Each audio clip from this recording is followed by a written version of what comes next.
Le jour où je suis rentrée chez moi plus tôt de ma consultation médicale fut le jour où j'ai entendu les mots les plus cruels qu'une mère puisse entendre au sujet de son propre fils. Ces mots ont brisé quelque chose en moi, mais ils ont aussi réveillé une force que je ne savais pas posséder. Je me présente. Marguerite, 67 ans, veuve depuis 5 années. Mère de Pierre, 45 ans, un homme merveilleux qui vit avec une déficience intellectuelle légère. Pendant des décennies, j'ai consacré ma vie à ma famille, à créer un foyer chaleureux dans notre belle maison d'Annecy que mon défunt époux et moi avions acquise il y a 30 ans. Après la mort de mon mari, j'ai accueilli Pierre chez moi avec joie. Il travaille dans un centre adapté 3 jours par semaine et aide aux tâches ménagères. C'est un fils attentionné, toujours prêt à me faire sourire avec ses petites attentions. Mon autre fils, Thomas, a épousé Céline il y a 8 ans. Ils ont 2 enfants adorables, mes petits-enfants que j'aime tendrement. Ce mercredi d'octobre, tout a basculé de manière inattendue. Docteur Moreau avait annulé notre rendez-vous à la dernière minute. Une urgence familiale, m'avait expliqué sa secrétaire. Je me suis donc retrouvée libre plus tôt que prévu, vers 14h30. En arrivant devant ma maison, j'ai remarqué la voiture de Céline dans l'allée. Elle passait parfois l'après-midi avec les enfants quand Thomas était au bureau. J'ai souri, anticipant le plaisir de voir mes petits-enfants. J'ai ouvert la porte d'entrée avec précaution, espérant les surprendre. C'est alors que j'ai entendu la voix de Céline au téléphone dans le salon. Elle parlait fort, avec cette tonalité agacée que je lui connaissais parfois. « Non, mais tu ne peux pas imaginer. » Sa mère me dégoûte complètement avec sa façon de toujours le défendre. Se retarder pourrait mettre le feu à la maison qu'elle trouverait encore des excuses. Mon sang s'est glacé. Elle parlait de Pierre, de mon Pierre. Je te jure, parfois j'ai envie de lui dire ces 4 vérités à cette vieille. Elle ne voit pas qu'il nous pourrit la vie. Les enfants ne peuvent même pas jouer tranquillement quand il est là avec ses gestes bizarres. Je me suis figée dans l'entrée, le cœur battant si fort que j'avais peur qu'elle m'entende. Mes mains tremblaient. Après tant d'années à accueillir cette femme dans ma famille, à l'aimer comme ma propre fille. « Attends, je dois raccrocher. Il arrive justement. » J'ai entendu Pierre descendre les escaliers avec son pas caractéristique, un peu lourd. Puis la voix de Céline, totalement différente, mielleuse et fausse. « Bonjour Pierre, comment ça va aujourd'hui ?»« Ça va bien, Céline. Maman n'est pas encore rentrée ?»« Non, elle ne devrait pas tarder. Va donc jouer dehors un moment, j'ai des coups de téléphone importants à passer. » Le ton était sec, autoritaire. Comme si elle parlait à un enfant désobéissant et non à un homme adulte. J'ai entendu Pierre sortir par la porte du jardin sans un mot de protestation. Mon cœur s'est serré davantage. Je suis ressortie discrètement de la maison et j'ai fait le tour par le jardin pour retrouver Pierre. Il était assis sur le banc sous le tilleul, l'air pensif. « Pierre, mon chéri !» Son visage s'est illuminé en me voyant. « Maman, tu es rentrée tôt. Le docteur Moreau a annulé ?»« Oui, une urgence de sa part. Que fais-tu dehors ?»« Il fait un peu froid aujourd'hui. » Il a haussé les épaules, avec ce sourire résigné que je lui connaissais trop bien. Céline devait téléphoner. Elle m'a dit d'attendre dehors. À cet instant précis, j'ai compris que ce que je venais d'entendre n'était pas un moment d'égarement. C'était la réalité quotidienne que Pierre vivait en silence, par respect pour moi, pour préserver la paix familiale. Nous sommes rentrés ensemble. Céline était dans la cuisine, préparant un goûter pour ses enfants. En me voyant, elle a affiché son sourire habituel. « Marguerite, je ne vous attendais pas si tôt. Le rendez-vous a été reporté. C'est gentil d'être passé avec les petits. Oh, ils adorent venir ici. Votre maison est si spacieuse, si agréable. » Ce jour-là, j'ai observé Céline différemment. Chaque geste, chaque regard. Quand Pierre s'est approché pour saluer ses neveux, j'ai vu Céline le regarder avec ce mélange de dégoût et d'impatience qu'elle dissimulait habituellement si bien. Ce soir-là, allongée dans mon lit, j'ai repensé aux années écoulées. Combien de fois avais-je excusé les petites méchancetés de Céline? Combien de fois avais-je fermé les yeux sur ses remarques déplacées? Pierre prend trop de place à table. Il faudrait peut-être qu'il apprenne à manger plus discrètement. Les enfants posent des questions embarrassantes à cause de lui. Toutes ces phrases que j'avais interprétées comme de la maladresse prenaient soudain un sens terrible. Une révélation douloureuse s'imposait à moi. Pour Céline, Pierre n'était pas un beau-frère différent à accepter. Il était un fardeau, une honte, quelque chose à cacher. Cette nuit-là, j'ai très peu dormi. Quelque chose s'était réveillé en moi, une détermination que je n'avais plus ressentie depuis longtemps. Je ne laisserai plus personne humilier mon fils, même pas au nom de la paix familiale. Les jours suivants, j'ai observé notre famille avec des yeux nouveaux. Chaque réunion, chaque repas dominical devenait une leçon douloureuse sur la cruauté ordinaire. Le dimanche suivant, Thomas et Céline sont venus déjeuner avec les enfants. J'avais préparé le repas avec soin, comme toujours. Pierre m'avait aidé à dresser la table, arrangeant les serviettes avec cette application méticuleuse qui le caractérisait. Pendant l'apéritif, ma petite fille Emma, 8 ans, racontait sa semaine d'école avec enthousiasme. Pierre l'écoutait avec attention, posant des questions simples qui la faisaient rire. C'était un moment tendre, naturel. Mais j'ai remarqué le regard de Céline. Elle observait Pierre avec une expression d'agacement mal dissimulée. Quand il a ri un peu fort à une plaisanterie d'Emma, elle a lancé un coup d'œil significatif à Thomas. « Pierre, tu pourrais peut-être baisser un peu la voix », a-t-elle dit avec un sourire forcé. « Laisse-le donc, il s'amuse avec sa nièce », ai-je répliqué doucement. Le repas s'est poursuivi dans une atmosphère tendue que j'étais la seule à percevoir pleinement. À un moment, Pierre a renversé accidentellement un peu d'eau. Rien de grave, cela arrive à tout le monde. « Oh là là, Pierre ! Toujours aussi maladroit !» a soupiré Céline en levant les yeux au ciel. Thomas n'a rien dit. Mon fils, le père de famille responsable, n'a pas défendu son propre frère. Cette passivité m'a blessée presque autant que la méchanceté de Céline. Après le déjeuner, pendant que les enfants jouaient dans le jardin, j'ai entendu Céline et Thomas discuter à voix basse dans la cuisine. Je rangeais des livres dans le salon adjacent et leurs paroles me parvenaient clairement. « Thomas, il faut vraiment qu'on parle de Pierre », disait Céline. « Qu'est-ce qu'il y a encore ? Il devient de plus en plus envahissant. Les enfants grandissent, ils commencent à poser des questions. Et franchement, ta mère vieillit. Elle ne pourra pas s'occuper de lui éternellement. »« Que proposes-tu ? » ?»« Il existe des établissements spécialisés très bien. Pierre y serait mieux entouré, avec des gens comme lui. Et ta mère pourrait enfin profiter de ses vieux jours. » Mon cœur s'est arrêté de battre. Ils parlèrent d'interner Pierre, de l'éloigner de moi, de nous séparer. Je ne sais pas, Céline. Maman n'acceptera jamais. Justement, c'est le problème. Elle s'accroche à lui par culpabilité. Mais regarde cette maison magnifique. Elle vaut facilement 1 million d'euros maintenant. Ta mère pourrait vendre, s'installer dans un joli appartement et utiliser l'argent pour offrir à Pierre les meilleurs soins. La vérité m'a frappée comme une gifle. Céline ne pensait pas au bien-être de Pierre. Elle pensait à l'héritage, à cette maison qu'elle convoitait, à cet argent qu'elle imaginait déjà dépensé. Et nous, on pourrait l'aider à gérer tout ça, s'assurer qu'elle prenne les bonnes décisions pour son avenir. Traduisez, s'assurer de contrôler l'argent de ma succession. Je suis sortie du salon, le souffle coupé. Dans le jardin, Pierre poussait Emma sur la balançoire que son grand-père avait installée 20 ans plus tôt. Sa joie pure, son amour sincère pour sa nièce, contrastaient cruellement avec les calculs sordides que je venais d'entendre. Ce soir-là, après leur départ, Pierre et moi avons regardé la télévision ensemble. Il commentait le film avec ses observations naïves et touchantes. À un moment, il s'est tourné vers moi.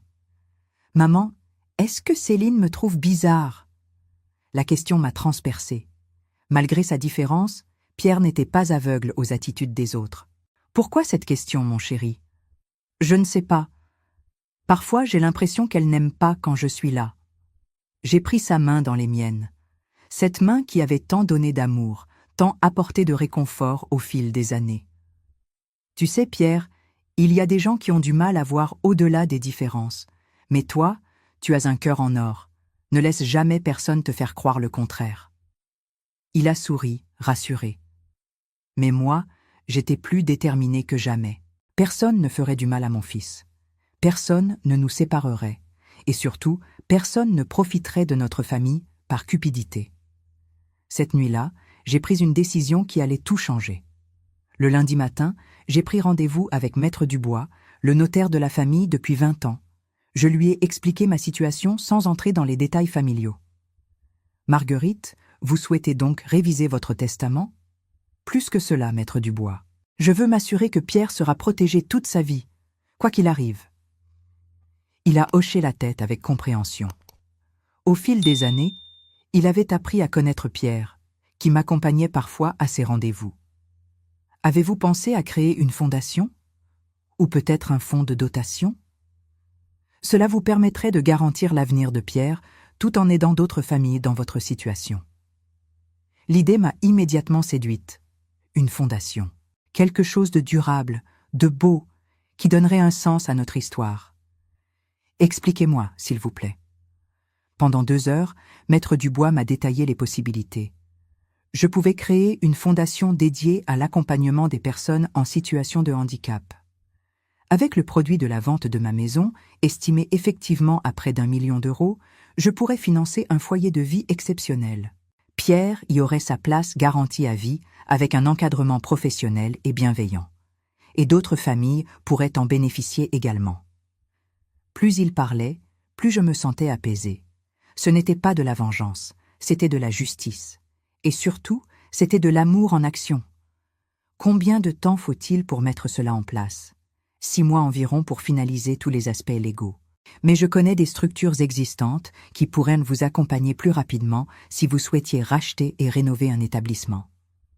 J'ai pensé à la résidence Les Tilleuls, un ancien hôtel particulier à 15 minutes de chez nous. Il était en vente depuis des mois. Avec quelques travaux d'adaptation, il pourrait devenir un lieu de vie magnifique.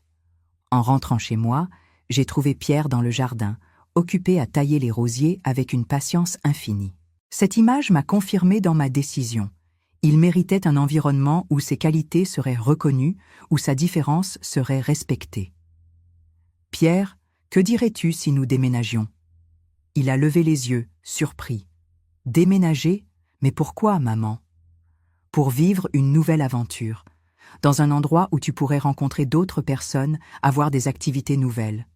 Et toi, tu serais avec moi? » « Bien sûr, mon chéri, nous ne nous quitterons jamais. » Les semaines suivantes, j'ai multiplié les rendez-vous.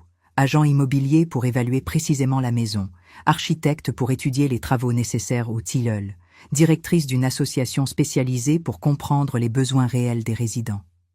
Chaque jour, mon projet prenait forme. Et chaque jour, je voyais Céline avec plus de clarté.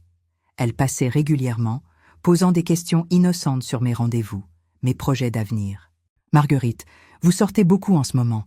Vous ne vous fatiguez pas trop? » « Je m'occupe de quelques formalités administratives, rien de bien important. » « Si vous avez besoin d'aide, n'hésitez pas. Thomas et moi, nous sommes là pour vous. » Ses yeux brillaient d'une curiosité malsaine. Je voyais presque les rouages de son cerveau calculer les possibilités d'héritage. Un matin de novembre, elle s'est montrée plus directe. « Au fait, Marguerite, avez-vous réfléchi à ce dont nous parlions, pour Pierre? » « Quoi donc? » « Eh bien, une prise en charge plus adaptée. Il existe vraiment de très bons établissements maintenant. Pierre est très bien ici. Oui, mais vous vieillissez. Et cette grande maison? Ne pensez-vous pas qu'un appartement plus pratique vous conviendrait mieux? Voilà. Elle abattait enfin ses cartes. Peut-être avez-vous raison, ai-je dit calmement. J'y réfléchis. Son visage s'est illuminé. Elle croyait avoir gagné. Ce qu'elle ne savait pas, c'est qu'elle venait de précipiter ma décision finale. Décembre est arrivé avec ses premiers frimas. J'avais finalisé tous les détails de mon plan avec une discrétion d'agent secret. La fondation Les Cœurs Unis était officiellement créée. L'achat de la résidence Les Tilleuls était en cours, avec un crédit relais en attendant la vente de ma maison. J'avais même visité les lieux avec Pierre, sous prétexte d'une promenade dominicale. Il était tombé amoureux de la grande véranda qui donnait sur un parc arboré. « C'est beau ici, maman. On se croirait dans un château. » C'est vrai, c'est un endroit magique. Le directeur des travaux m'avait assuré que les aménagements seraient terminés pour février. 10 chambres individuelles spacieuses, des espaces communs chaleureux, un atelier d'art créatif, un potager thérapeutique, un vrai projet de vie. Pendant ce temps, Céline intensifiait ses visites et ses allusions. Elle avait même amené une brochure d'une résidence spécialisée. Regardez comme c'est bien organisé. Pierre y serait entouré de professionnels compétents. J'ai feuilleté le prospectus. L'établissement ressemblait à un hôpital, froid et impersonnel. « Et niveau financier ?» ai-je demandé innocemment. « Oh, avec la vente de votre maison, vous pourriez largement financer plusieurs années de prise en charge, et il vous resterait de quoi vous installer confortablement. » Elle avait tout calculé, bien sûr. D'ailleurs, j'ai pris la liberté de demander une estimation à mon agent immobilier. Votre maison pourrait facilement se vendre à 1 200 000 €. Le marché est très favorable en ce moment. Mon cœur a bondi. Elle avait osé faire estimer ma maison dans mon dos. C'est très attentionné de votre part, Céline. Thomas et moi, nous voulons juste vous aider à prendre les meilleures décisions. Le lendemain, Thomas est venu me voir seul. Mon fils, que j'avais élevé avec tant d'amour, allait-il se ranger du côté de sa femme? Maman, Céline m'a dit que vous réfléchissiez à des changements. En effet. Tu sais que nous t'aiderons, quoi que tu décides. J'ai scruté son visage. Y voyais-je de la sincérité ou de la cupidité? Thomas, peux-tu me dire franchement ce que tu penses de Pierre? La question l'a visiblement embarrassé. Pierre? Eh bien, c'est mon frère. Je l'aime. Mais il est vrai qu'il demande beaucoup d'attention. Et toi, tu n'es plus toute jeune. Et si je te disais que Pierre me rend heureuse, que m'occuper de lui donne un sens à ma vie? Maman, tu as le droit d'être heureuse autrement. Tu as sacrifié assez d'années. Sacrifier. Ce mot m'a blessée plus que tout. Aimer son enfant, est-ce un sacrifice? Et notre maison? Tu penses qu'il faudrait la vendre? Si cela peut t'assurer un avenir plus serein, pourquoi pas? Cette maison est trop grande pour vous deux. Voilà.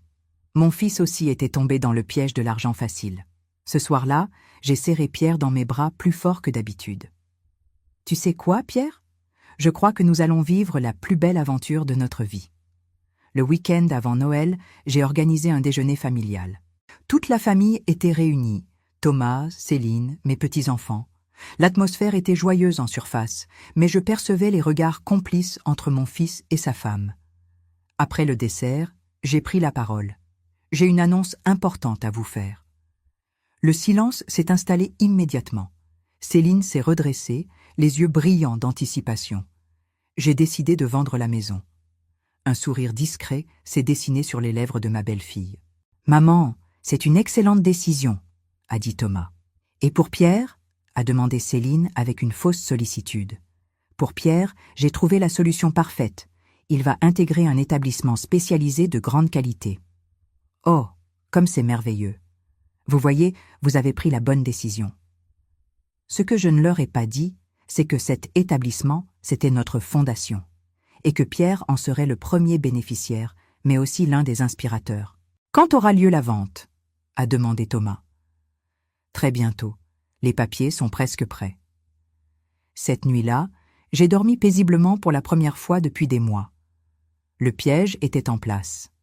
Il ne restait plus qu'à laisser la cupidité faire son œuvre. Le 15 janvier, jour J. J'avais soigneusement orchestré cette journée comme une mise en scène théâtrale. Pierre était parti comme chaque mardi à son atelier, sans se douter que nous ne dormirions plus jamais dans cette maison. À 10 heures précises, Céline et Thomas ont sonné à la porte. Ils arboraient des mines de circonstance, entre gravité et excitation mal dissimulée. « Alors, maman, c'est le grand jour ?» « En effet, Thomas, entrez donc. » Nous nous sommes installés dans le salon. Sur la table basse, j'avais disposé plusieurs enveloppes et documents officiels. Avant tout, j'aimerais vous lire quelque chose. J'ai sorti une feuille de papier à en-tête de mon notaire.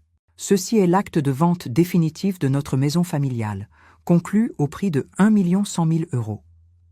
Céline a poussé un petit cri de joie qu'elle a tenté de masquer en tout sautement. « Et Pierre ?» a demandé Thomas. « Pierre commence sa nouvelle vie aujourd'hui même.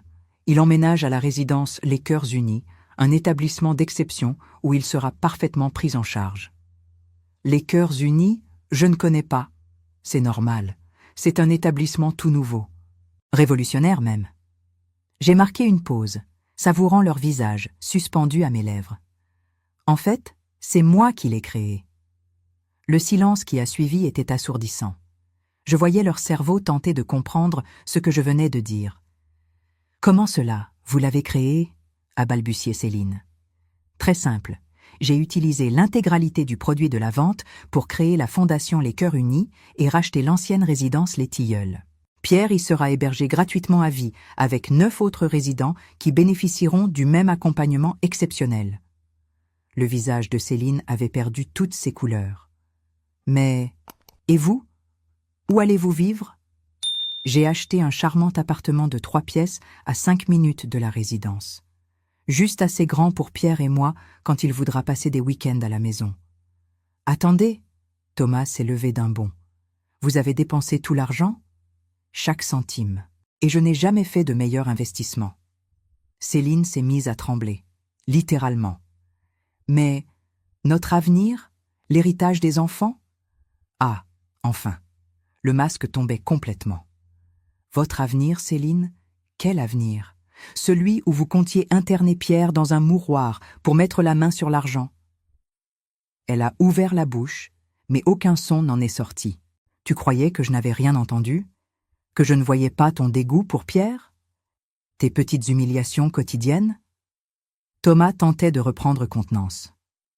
Maman, je crois qu'il y a un malentendu. Il n'y a aucun malentendu, Thomas. J'ai entendu ta femme traiter ton frère de retardé. J'ai vu ton indifférence face à sa cruauté. Vous pensiez que la vieille Marguerite était aveugle et sourde. J'ai sorti une autre enveloppe. Ceci est une lettre que je vous destine. Elle explique en détail pourquoi j'ai pris cette décision. Vous pourrez la lire tranquillement chez vous. Céline s'est effondrée dans le fauteuil, la tête entre les mains. 1 million d'euros. 1 million d'euros partis en fumée. Partis en amour, Céline. En amour véritable. Quelque chose que tu ne comprendras visiblement jamais. À ce moment précis, Pierre est rentré de son atelier.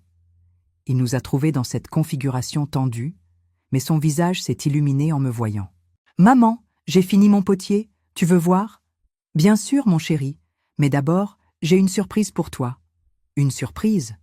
Nous déménageons aujourd'hui, dans notre nouveau chez nous. » Pierre a battu des mains comme un enfant. « Dans la maison avec la grande véranda ?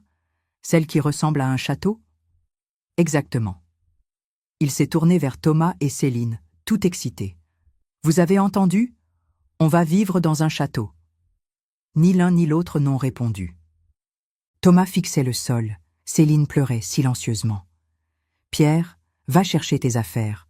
Notre nouvelle vie nous attend. » Quand Pierre a quitté la pièce, j'ai planté mon regard dans celui de Céline. Une dernière chose, Pierre ne mérite pas ta haine. Il n'a jamais fait de mal à personne. Mais toi, tu lui en as fait, à lui et à moi. J'espère qu'un jour tu comprendras ce que tu as perdu en choisissant l'argent plutôt que l'amour. Ils sont partis sans un mot de plus. La porte s'est refermée sur 20 années de faux semblants. 6 mois ont passé depuis ce jour mémorable. Je vous écris depuis la véranda de la résidence Les Cœurs Unis, face au parc où Pierre jardine avec ses nouveaux amis. Notre nouvelle vie a dépassé tous mes espoirs. Pierre s'épanouit comme jamais. Il participe aux ateliers créatifs, aide à l'entretien des espaces verts et surtout, il a trouvé sa place dans une vraie communauté bienveillante. Les 9 autres résidents forment une famille choisie. Il y a Marie-Claire, ancienne institutrice de 62 ans, avec une déficience cognitive légère suite à un accident. Paul, jeune homme de 35 ans, passionné de musique. Sophie, artiste peintre remarquable malgré sa trisomie. Chacun apporte sa richesse, ses talents, sa personnalité unique. Moi, je vis dans mon appartement douillet, mais je passe mes journées à la résidence. Je suis devenue la grand-mère adoptive de cette famille extraordinaire. Nous organisons des sorties culturelles, des ateliers cuisine, des soirées jeux. L'atmosphère est joyeuse, vivante, pleine d'authenticité. Le plus beau, c'est de voir Pierre reconnu à sa juste valeur. L'équipe d'accompagnement a rapidement identifié ses compétences.